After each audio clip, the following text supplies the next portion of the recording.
बजरंग बली की जय हो। हे कलाम जी, हे अटल जी, माननीय योगी जी, हम रउए लोग लेखा पूरा जीवन अखंड ब्रह्मचारी बन के जियल चाहतनी। रउआ लोग हमार आदर्श हैं लोग। रउए लोग के बनावल पद चिन्ह पर हम चलल चाहतनी। हमरा के शक्ति दी, हमरा के शक्ति दी कि रउआ लोग के बनावल रास्ता पे हम चली।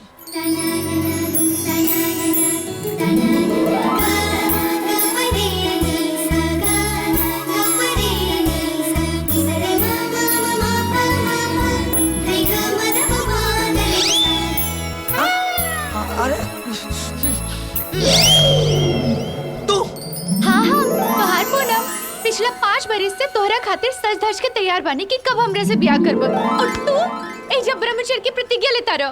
पूनम, तू हमार इंतजार मत करा। काहे? हमरे में कोनो कमी बा? अरे कमी तोहरा में नहीं खे। अरे हमरा ब्याह नहीं के करे के। और हमार भी जिद बा, ब्याह त हम तोहरे से करब। हम प्रण ले ले बनी कि हमरा ब्याह नहीं के करे के। ऐसा फालतू बात मत करो।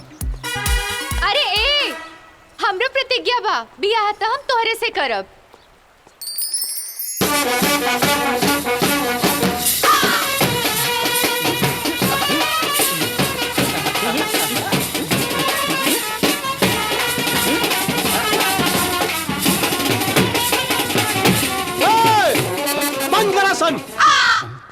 ससुर हम भावनाओं में भाग के बैंड बजे लगेला तो नाचे लगिला।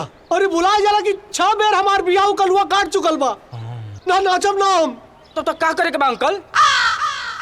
कौवा के दिमाग में एगो नया प्लानिंग आइल बा। का अंकल? अंकल ना भैया बोल पहले। अच्छा भैया। हाँ, यहाँ से बारात ना कौवा के मैयत निकली। जैसे ही मैयत लड़की के दरवाजा पे पहुंची वो बारात में बदल जाए। रीना दिन दा, रीना दिन दा,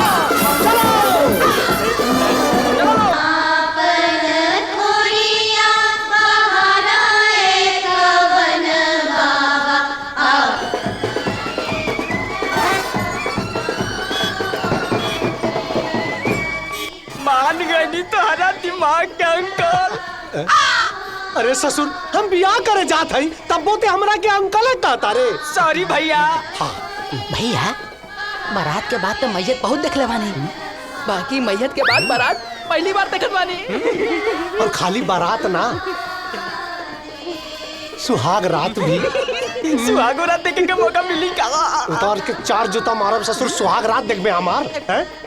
और एक बात का खास ध्यान रखिया, जब तक सिंदूर दान ना हो जाए वो मनहूस कलुआ का साया भी मंडप पे ना पड़े के चाहिए। एकदम अलर्ट रहिया सब, एकदम alert. Hello hello mic testing. Hello, ये कैसन आवाज है? Hello check check check check check. Hello hello hello hello mic testing. Hello 1 2 3। Hello, हाँ। तो रउआ बियाहे में राउर भाजा कल्लू राउर स्वागत करता कौआ मामा।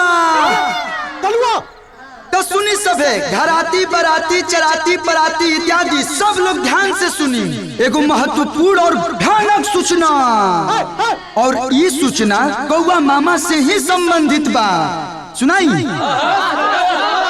वो का देखा तारसन, ऐसे पहले कि ससुरा हमरे शादी के तार काट दे, जाके ओकरे माइक के तार काटा सन। चल जा, चल। खाली हाथ मत आइया, हमर बियाह काटत रहलाई।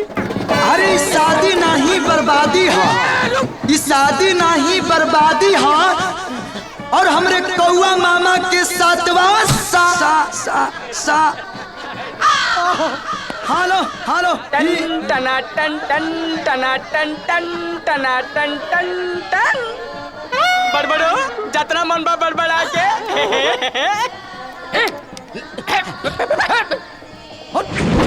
अरे भाग रे। अरे हटा दे सब।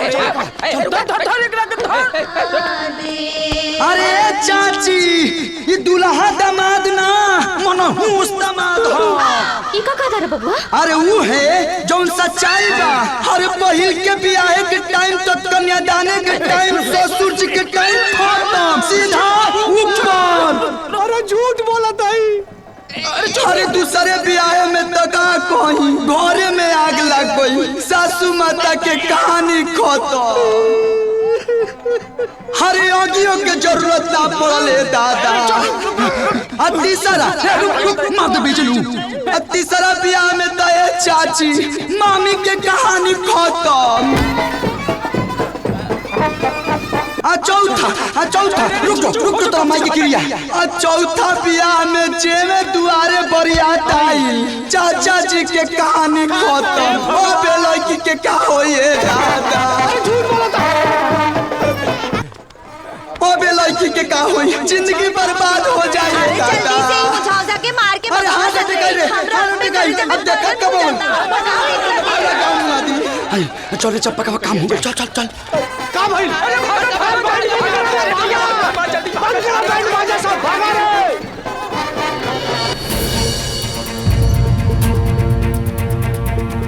पंच लोग हम आज यहाँ आप लोगों के बीच में एगो फरियाद लेके आयल बानी काकी की नाती कलुआ के हमरा बियाह से का समस्या बा हर बेर हमार बियाह काट दे लाई आवाज नीचे करके बात कर कुकुर लेखा चिल्लो मत आ तो हार नाती तो इनकर हालत धोबी के कुकुर खानी तक कहिए दिले बा तो कोयल खानी आवाज कहाँ से निकली। हाँ आ कौआ भैया के शादी 7 बार कटवा दिले बा अगर ये से ना भगते हैं तो इनके हाल भी खौरवा कुकुर जैसन हो जाए। ए कल्लू कौआ के बियाहे से तोरा के का दिक्कत बा? कोनो दिक्कत नहीं खे हमारा इनकरा उम्र से दिक्कत बा अरे 50 बरिस से ऊपर उम्र हो गई एगो गोड़ कबर में बा और लड़की चाहिए 18 बरिस के तो लड़की के साथ अन्याय नहीं क्या होत हमरा रहते या अन्याय हम ना होके दे।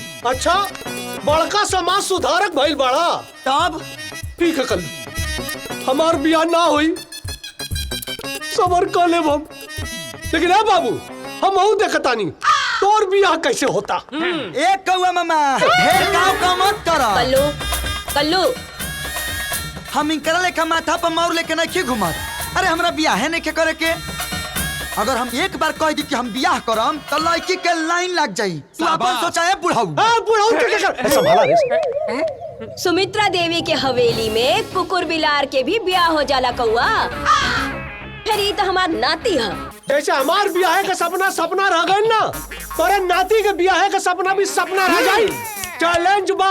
हाँ ठीक बा चैलेंज स्वीकार करतानी तोर पंचन के सामने आज ही हम दावा करतानी कि 1 महीना के भीतर अपने नाती के ब्याह करके दिखाई। अरे ई नानी ई क्या कहता रू और अगर ना भइल तब कपार मुड़वा के गेरुआ पहिन के काशी चल जाइब 1 मिनट और अगर करवा देनी तब तई माथा मुड़वा के गेरुआ मत पहन के चल दी है अरे तोरा मार तो गेरुआ कपड़ा खरीद ले। पूरा फिल्म देखे खातिर अभी डाउनलोड करी दंगल प्ले ऐप।